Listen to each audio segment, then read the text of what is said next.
beragama Islam dan dia memeluk agama Islam.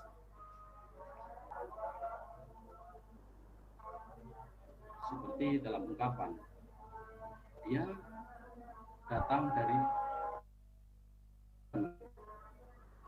itu artinya dia datang dari keluarga yang taat menjalankan perintah agama. Beragama juga berarti gemar. Beragama juga berarti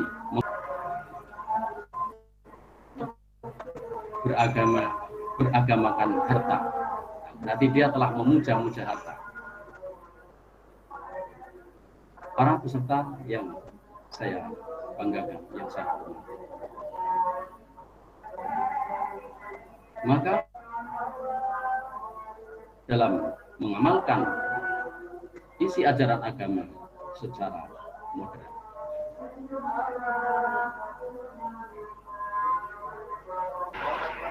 maka agama oleh Allah diturunkan di muka bumi ini untuk menebarkan kasih sayang. Menjalankan perintah agama pada dasarnya adalah menebarkan cinta dan kasih sayang untuk diri kita dan orang lain. Dengan demikian, melakukan kebaikan ini sebenarnya adalah bentuk kasih sayang kita kepada diri kita sendiri, yang pada akhirnya akan mempunyai dampak domino. Kita akan tidak pernah merasa puas melakukan kebaikan-kebaikan itu, dan Allah akan mengganti kebaikan itu dengan yang berlipat ganda, meskipun dengan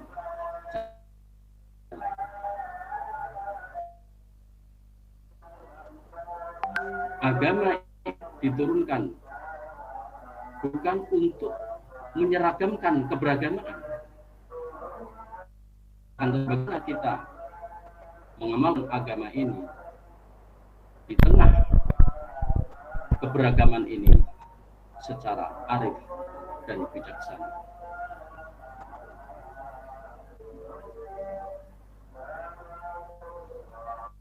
Rasulullah Shallallahu Alaihi Wasallam juga mencontohkan bahwa beliau sangat pandai sekali bergaul siapapun, termasuk kepada non-muslim. Dalam biografi diceritakan Rasulullah punya hubungan dekat dengan seorang pendeta Yahudi yang namanya Muhammad. Rasulullah namanya Abu Talib meninggal, yang tetap tidak mau mengucapkan syahadat. Oleh sebab itu, kita jadikan agama ini untuk menebarkan cinta dan kasih sayang dalam kehidupan ini, bukan untuk menegasi, bukan untuk merendahkan yang lain. Para peserta webinar yang saya hormati, yang saya banggakan,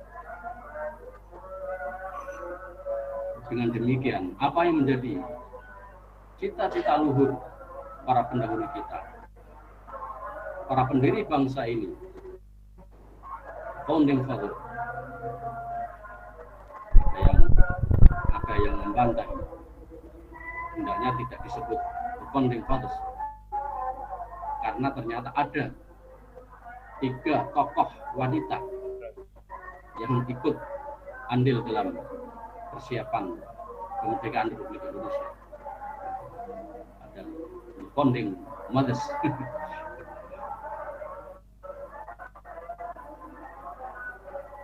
Cita-cita luhur mereka adalah apa yang telah menjadi kesepakatan bahwa Indonesia ini dulu sudah terbiasa hidup berdampingan, berbagai etnis, berbagai suku, agama, hidup rukun, aman, damai dalam pimpin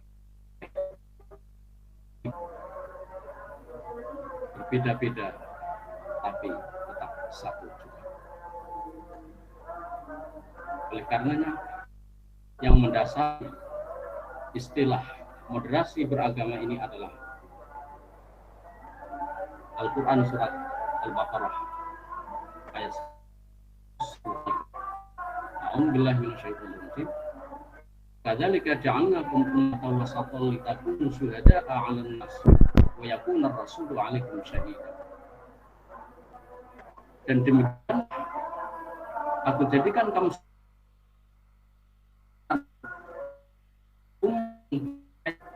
umat yang adil, umat pilihan.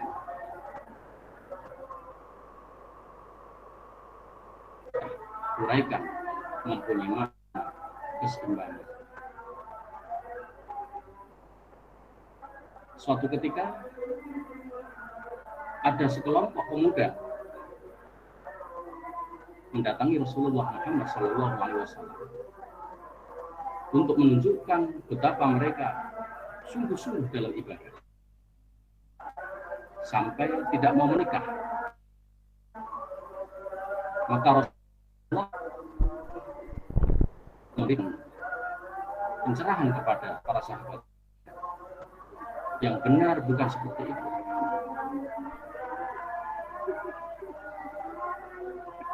Yang benar keseimbangan antara ibadah dan tuntutan kebutuhan materi. Dalam ayat lain, Allah Subhanahu wa taala mengingatkan surat Al-Qasas 77 wabtaghi fima ataqallahu daral akhirah wa la tansa nasibaka minad dunya.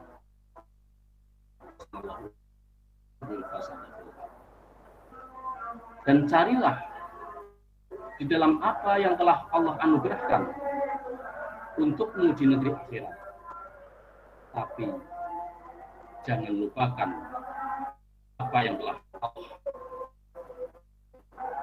anugerahkan untukmu di dunia.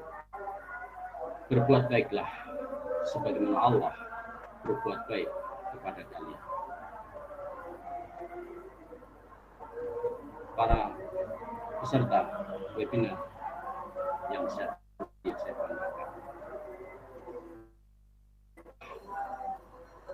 sebagai bangsa yang baik,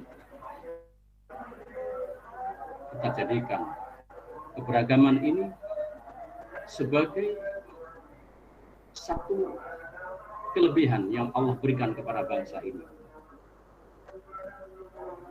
Tidak mungkin kita akan menyeragamkan keberagaman ini, karena justru dengan adanya keberagaman ini akan saling melengkapi satu sama lain, menutup kekurangan satu sama lain.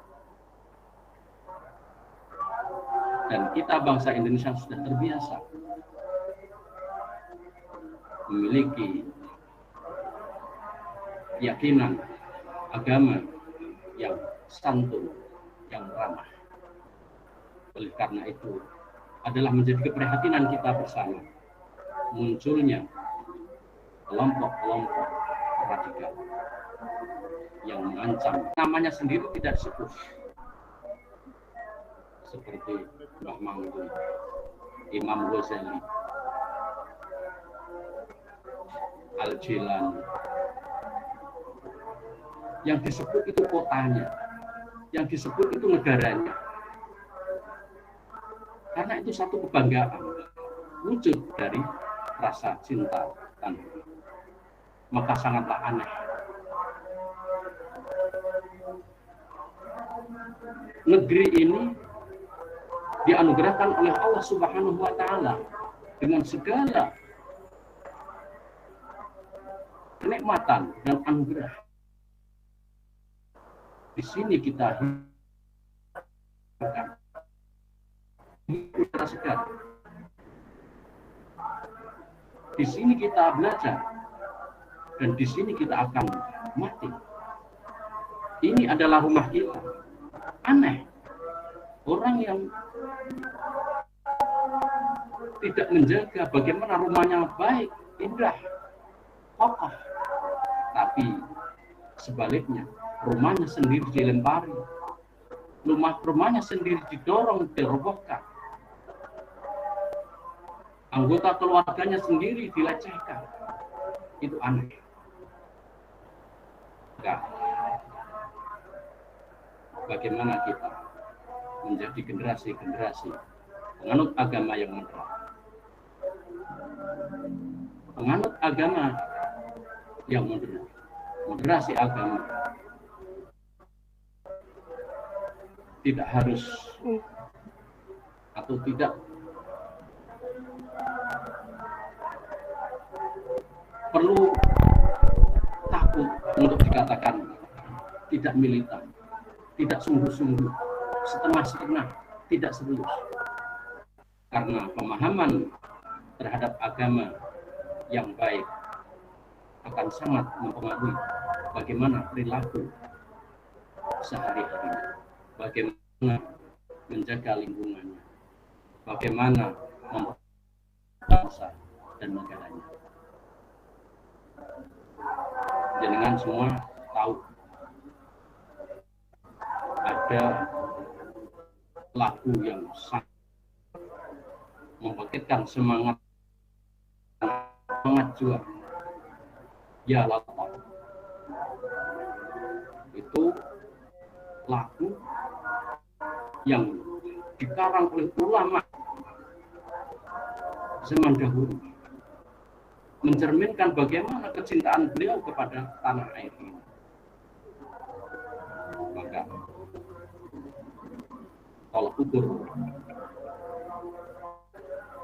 moderasi agama ini adalah di antaranya yang pertama, agar bisa berhasil, dan ini menjadi tanggung jawab kita bersama, generasi-generasi milenial, generasi bangsa, untuk ikut menyuarakan, untuk ikut mendukung akan tercipta persatuan dan kesatuan kehidupan yang harmonis.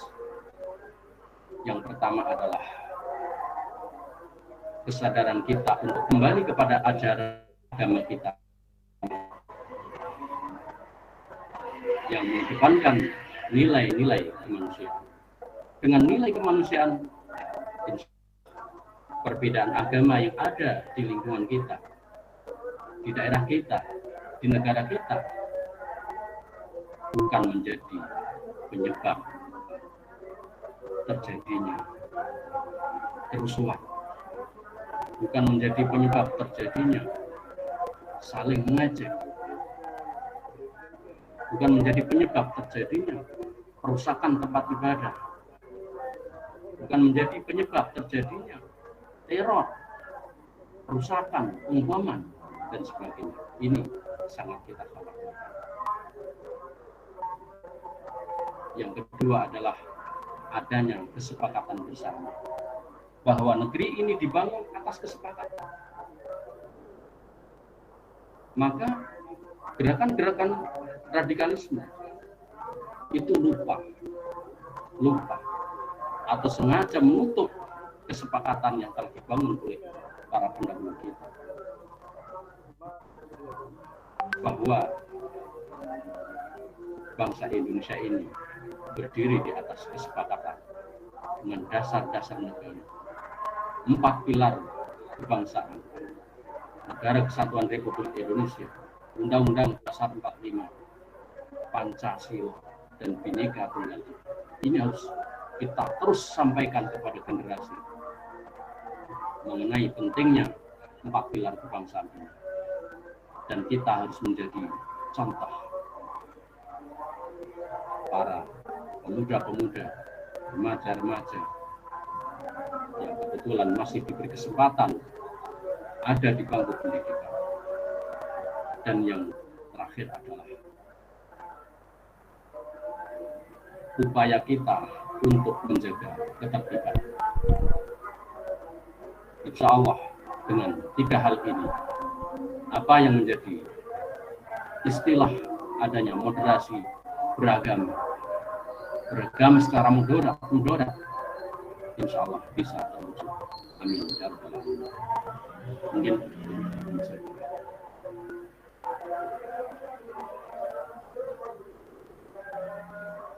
nah, itulah teman-teman materi dari Pak Ustadz Ahmad Nadir.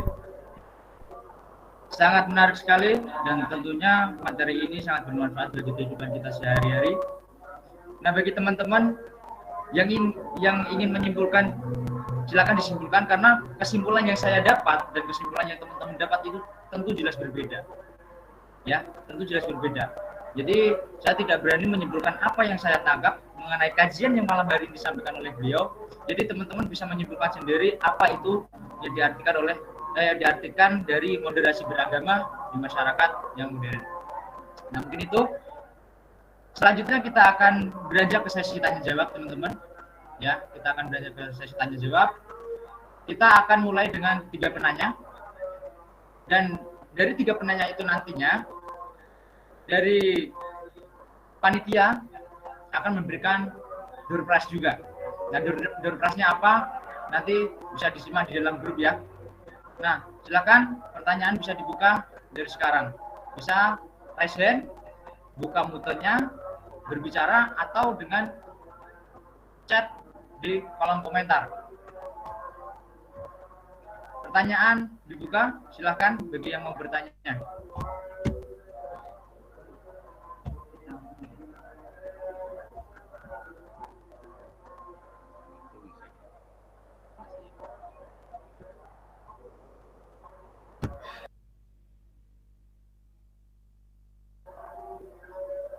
Ayo, bagi teman-teman yang masih kebingungan mengenai moderasi beragama, bagaimana laku dari moderasi itu di tengah-tengah masyarakat yang modern ini, silakan bisa ditanyakan kalau masih ada yang dibingungkan.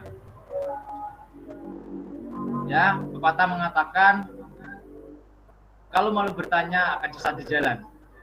Jadi seperti itu kurang lebihnya, teman-teman ya.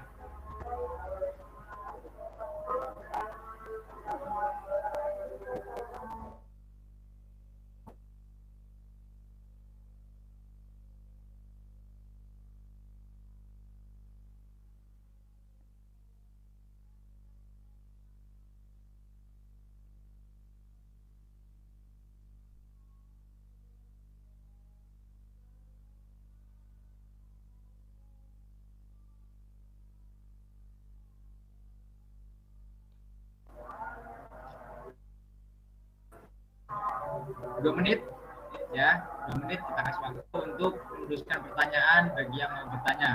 Ingat, bagi yang bertanya itu menarik, nanti akan mendapatkan door prize dari panitia ya.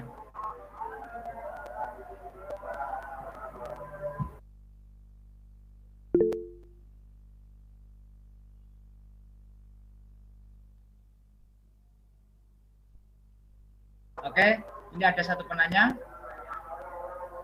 Ada satu penanya, masih ada 2 lagi. Silahkan bagi teman-teman yang mau bertanya. Ini pertanyaan kami tabung dulu dan nantinya kami akan menjawabnya secara bersamaan.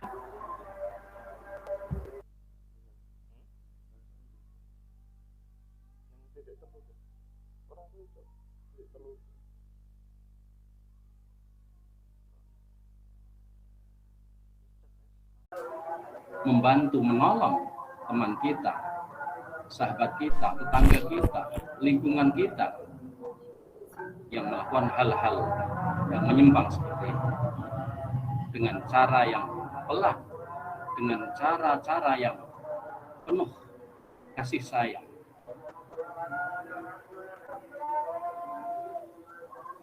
Moderasi agama.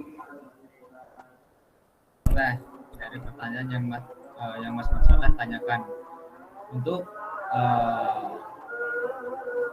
moderasi beragama, khususnya ketika kita kumpul kepada orang yang mampu. Jadi semuanya itu berat dikumpuli, ya, tetapi kita harus bisa menjadi penengah, ya, bukan terbawa arus ke dalam hal tersebut. Mungkin seperti itu. Nah, kita lanjut untuk pertanyaan selanjutnya, yaitu dari Mas Habibur Rahman. Bagaimana orang moderat memahami kemanusiaan? Ya, ini adalah sebagai dampak dari hedonisme. Bagaimana perkembangan zaman dengan persaingan yang amat ketat ini menyeret kita untuk mendapatkan yang sebanyak-banyaknya, mempengaruhi pola pikir kita, mempengaruhi akhlak watak kita untuk tidak peduli dengan lingkungan. Itu efek dari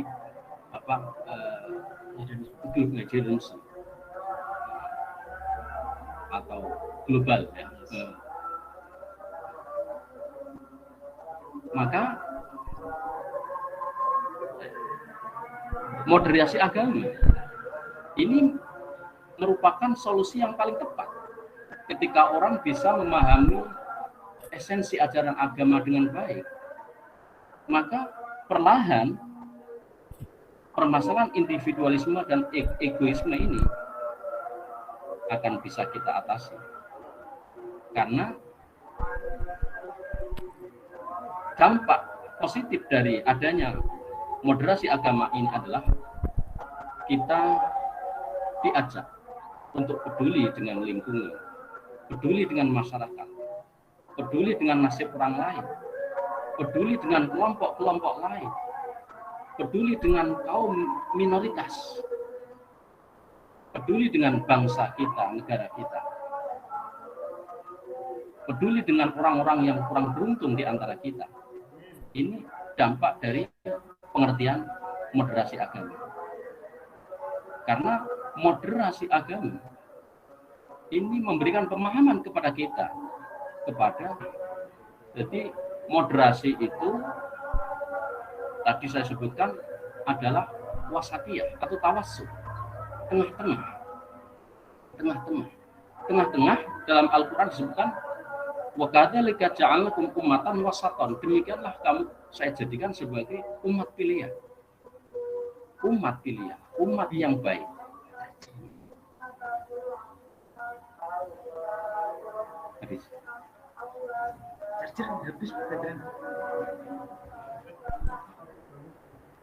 Umat tengah-tengah.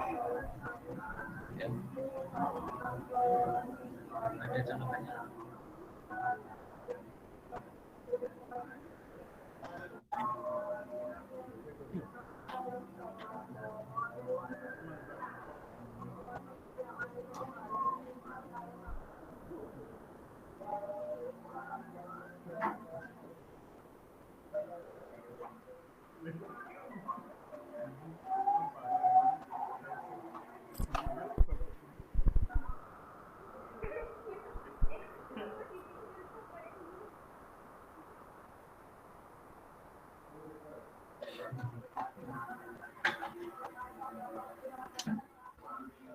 Jadi kita itu ditakdirkan oleh Allah Subhanahu wa taala menjadi umatan wasatan.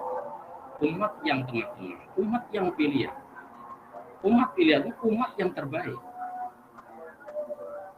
Terbaik ini artinya tidak terlalu kelebihan, juga tidak terlalu kekurangan.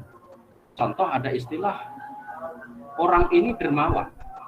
Dermawan itu sifat yang sangat baik. Tengah-tengah antara bakhil dan israf, antara berlebihan dan kikir. Itu kita, umatan wasatan, umat Islam terutama. Kemudian ada istilah pemberani. Pemberani itu wasaton atau tawassut, moderasi itu. Pemberani itu tengah-tengah antara penakut dan nekat. Bainal jubni wa tahawur, muncul as-syaja'ah, pemberani. Maka ketika orang sudah memahami apa yang disebut dengan moderasi agama, pengamalan agama secara moderat, ini justru akan teratasi permasalahan individualisme dan egoisme. Karena esensi ajaran agama adalah kemanusiaan. Nah, itu tadi Mbak Tasya Putri dari Unrasama. Ya, ini antusiasnya luar biasa sekali. Berhubung ini waktunya juga udah selesai, jadi kita cukupkan pertemuan webinar pada malam hari ini. Nah, jadi teman-teman, intinya apa sih teman-teman? Intinya kita harus mempunyai rasa toleransi seperti yang sudah dicontohkan oleh Nabi Muhammad SAW. Kalau hari ini kita tidak mau diganggu oleh orang, hari ini kita mau menghargai orang, kita harus tahu kamar kita masing-masing. Ya, seperti di dalam surat Al-Kafirun ayat terakhir itu, lakum dinukum waliyadin, ya. Lakum dinukum waliyadin, yaitu agamamu agamamu, agamaku agamaku. Ya, jadi kita harus tahu kamar-kamar kita tahu bilik-bilik kita. Jadi jangan sampai kita salah masuk kamar. Ya, jangan sampai kita salah masuk kamar kita di A, kita masuknya di kamar B. Tiba-tiba malah itu kamar tetangga akan dibagi juga. Nah, itulah yang bisa menyebabkan perpecahan antar umat beragama. Jadi mungkin seperti itu dulu. Sekian dari saya, kurang lebihnya mohon maaf. Assalamualaikum warahmatullahi wabarakatuh. Saya kembalikan ke MC kita, Mas Mujaddad Desbia Sidik. Monggo Mas, silakan.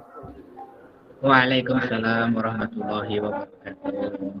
Terima kasih Mas Moderator, Mas Saiful yang sangat sekali dalam menyampaikan, dan juga kita Pak Yai yang hadir, yang semoga ilmu yang telah diberikan bisa bermanfaat. Nah, tibalah untuk acara yang terakhir, yaitu acara penutup. Sebelum acara kita tutup, marilah kita berfoto terlebih dahulu ya. Untuk peserta dimohon untuk konten terlebih dahulu, kita foto bersama. Buat teman-teman, mulai.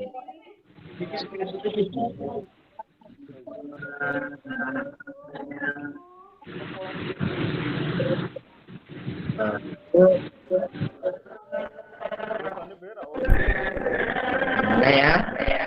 1, 2, 3. Oke, terima kasih untuk teman-teman semua. Nah, untuk acara yang terakhir, marilah kita tutup dengan bacaan alhamdulillah bersama-sama. Alhamdulillahirobbilalamin. Saya sebagai pembawa acara meminta maaf bila ada kesalahan. Semoga apa yang disampaikan dapat bermanfaat. Wassalamualaikum warahmatullahi wabarakatuh. Waalaikumsalam warahmatullahi wabarakatuh. Berapa?